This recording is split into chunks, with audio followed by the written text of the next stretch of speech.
Alright ladies, this is going to be showing you how to take your pie piece and how to get it into Adobe and then make some first initial edits.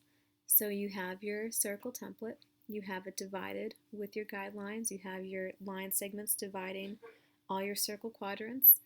You're going to take that circle layer.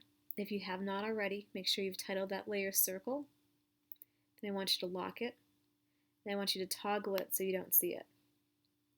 You'll make a new layer. You'll call that pie piece. So once you have your new layer, then what you're going to do is go to File and Place. Find your photograph on your computer, hit Place, and then place it somewhere on your artboard. Now, I know I've mentioned this before, but this gets really important for the mandalas. Make sure when you resize your photograph to fit in your artboard that you hold down Shift on your keyboard before you drag in that corner. So I'm going to hold down Shift on my keyboard and then drag this in so it's smaller and put it up in my artboard. If Shift is not held down every time you resize something in the mandala, then all that work you did inside of a pie piece is going to be kind of useless, unfortunately. So make sure you hold down Shift. And then once that's done, you're going to find your options bar. Again, mine's at the top. For most of you, yours is on the side, on the bottom. You're going to click Image Trace, and you're going to also go to the drop-down menu for Image Trace and pick Black and White Logo.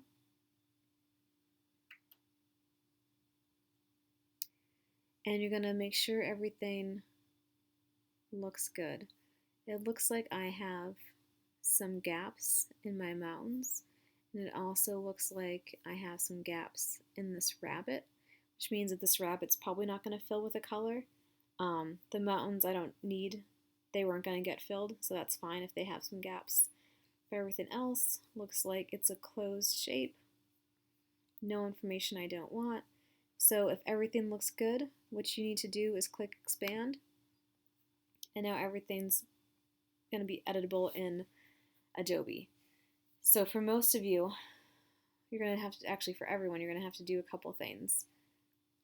You're going to want to be able to fill this background space with a color or maybe a gradient. So to do that, you need to delete what's actually there. This is all now closed in as white space. And to see if something's transparent or filled in, you're actually going to go to View. You're going to go to Show Transparency Grid. This will show you that your artboard is transparent except for where this image is. You're going to delete all the space inside of here.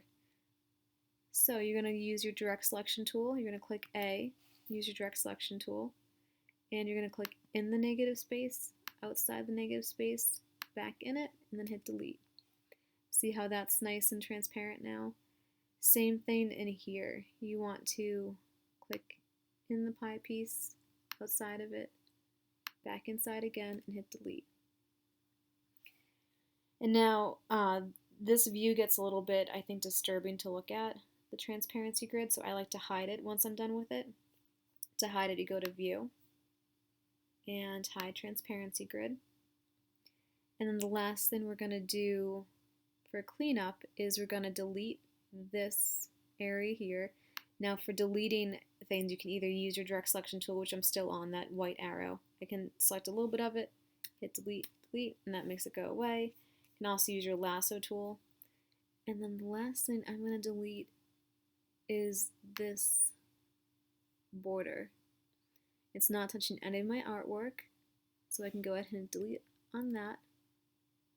And this little bit that's left, I'm going to draw a selection over and hit delete. So now what you should have is all the parts of your pie piece that you can fill in, and you should have all your background deleted.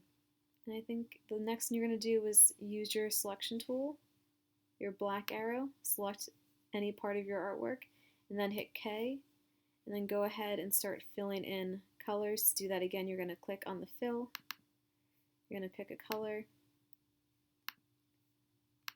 and you'll start filling that in. And if you get the gray, which I'm getting right now, then you're going to go to your color window You're going to go to your menu from Grayscale, go down CMYK, and then go ahead and fill in all the colors that you can. And that's how you're going to get started.